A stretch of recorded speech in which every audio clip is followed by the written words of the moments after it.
Mr. Graf, our host, Deputy Prime Ministers, members of the government, ladies and gentlemen, it's a big pleasure for me and a flattery that you invite me here to speak to you in 15 minutes or less, 10 minutes, about 44 years of my experience as a consultant to countries and to companies around the world.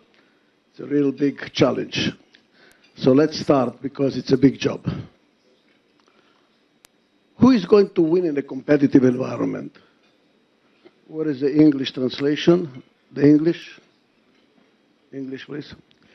Who is going to win? Now let's look at it. Who is really successful? Let's ask the first question. Is Japan successful? How about Switzerland? How about South Africa? How about Angola?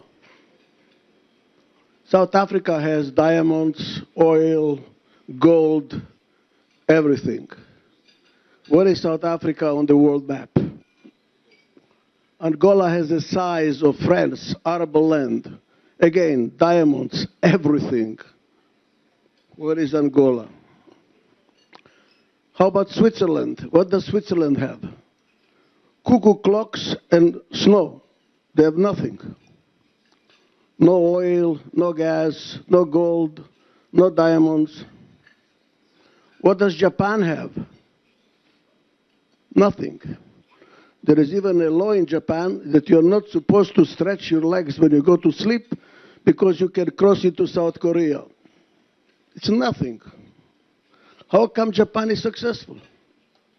How come Switzerland is successful? Why not South Africa? Why not Angola? Here is why. I'm giving you 44 years of my experience in working with companies and countries, and here is a simple, very simple, it was not simple to discover, but it's simple to understand, the formula of success. Formula of success. It is a ratio between external integration and internal disintegration. Let me explain that. What is external integration? And I'm sure you're going to hear about it at this convention, at this forum, a lot about it. It is called strategic planning. You have to look at what are your capabilities, you have to look at what the opportunities are, and then how to match capabilities to opportunities and beat the competition. Good luck. Not good enough. Because it also depends on internal disintegration. Let me explain internal disintegration. Here are the variables. Mutual trust and respect. If there is no trust and there is no respect for differences, what happens? A lot of fighting. A lot of internal waste of energy. I'm sure that many of you probably studied engineering. And what do you learn in engineering, mechanical engineering? You should design a machine that uses maximum pressure and minimum friction. The more friction, what happens? A lot of repairs, a lot of breakdown. The machine is not working. Same thing for a country. Same thing is for any organization. The more internal fighting, the more lack of mutual respect and trust, the more wasted energy, and you cannot compete. What does Switzerland have? Switzerland has a potential to be a disaster. Can you imagine a country with a worse condition of French, Italians, and Germans together? This should be a disaster. It isn't. Why? Look at the relationship there. Look at the trust. What is Switzerland strong in? Banking and pharmaceuticals. Would you invest in a bank you don't trust? Would you buy pharmaceuticals from a company you don't respect? They have the most important factor for success is not how much gold you have, not how much oil you have, but what kind of a culture you have. Culture. Japan has a culture. Switzerland has a culture of working together. In the Far East, they have an expression. One Chinese can beat one Japanese, but 3 Japanese can beat 3 Chinese because they know how to work together. I'm not telling you anything you don't know. Which marriages are successful and have growing children that are healthy? When there is a family of trust and respect.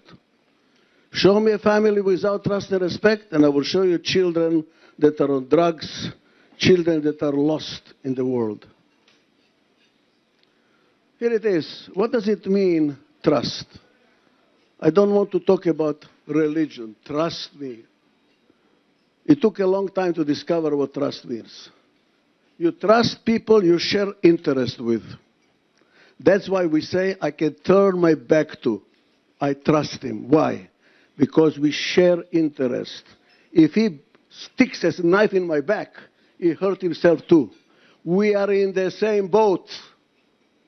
Sharing interest. And what does respect mean? Not how nicely you talk and smile, please. Immanuel Kant, the philosopher, says respect is when you recognize the right of the other person to think differently. That is respect. When you don't tell the other person, how dare you think like this? You have to think like me. There is no respect. Respect is to recognize the right to think differently. And then we nurture it. Why? You learn from differences. Ladies and gentlemen, you don't learn from similarities. If you go to somebody and say, what do you think? He says, I agree with you. Now what?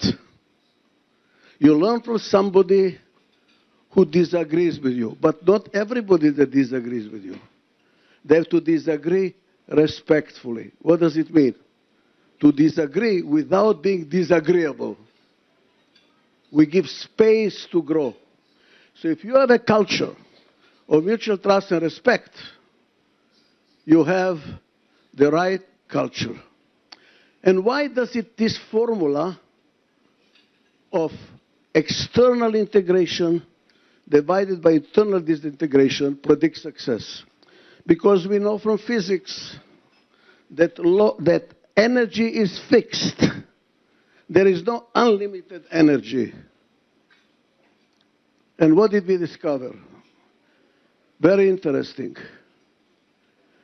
We spend the energy first on internal disintegration, and only the surplus, if anything left, goes for external integration. If you are sick, you cannot conquer the competition. If somebody comes to you and says, there is a great opportunity, let's beat the Americans and conquer New York, but you're sick, what are they going to say? Come tomorrow, you idiot. Don't you see I'm sick? I have no energy. So really we should talk about the next thing, because I know we don't have time. What does it mean to be a leader? I'm going fast. You see that? Success is not how much you have. It is what you are. What is the culture you have? Not what you have, because what you have goes and comes. By the way, it's not what you know, because knowledge is changing so fast, you become obsolete in no time. It's what you are, what you stand for, values, culture. Okay, unfortunately it's time. Let me ask you a question. What undermines mutual trust and respect? Corruption, blind nationalism, terrorism, lack of teamwork, arrogance. Guys, this is a problem. This is a problem. So if you ask me, who is a good leader? What does a leader mean? Let me tell you what it means. If it is a culture of mutual trust and respect, then what's a good leader? A leader is a person who commands and grants respect. It's not what you know, it's not what you have, it's what you are. Let me show you something. Look at this hand, please. Do you see 5 different fingers? 5 different fingers. Which finger is the most important one? Usually people say this one. That's why, especially in Russia, all your sculptures had a guy with a finger pointing to the side. Let's go. This is the right finger when you're young. You don't have a kolkhoz with your children discussing. You tell them what to do, end of the story. But when your child is 40 years old, this does not work very well, right? You cannot tell them anymore. They will rebel. What is the right finger? Here it is, the thumb. Can you tell me why is the thumb the right finger? Because this is the only finger that works with every other finger. If you don't have a thumb, you don't have a hand. What's a good leader? An integrator that puts together, builds a culture of mutual trust and respect. What makes you a leader is not what you know, is not what you have, it's what you are. What kind of a person are you? Please, we're talking about regional development. Here it is, my prediction. The region that will create that right culture with a leader that commands respect and trust, trust, trust, trust, I repeat it 3 times, will be the region that will succeed. What does Luxembourg have? What does Singapore have? Culture. Because what you have goes and comes. What you are is forever. Ladies and gentlemen, the culture of the right region will attract money, will attract investors, will attract talent, will attract what you need for growth. With corruption, with internal fighting, with political instability, who will come? Why should they come? The secret of success is not how good the seeds are, how good the soil is. We spend too much money on training better managers, but our soil is frozen. You know what they do? They go abroad. That's what happens. We are training our competition. We need to change the culture. Thank you very much.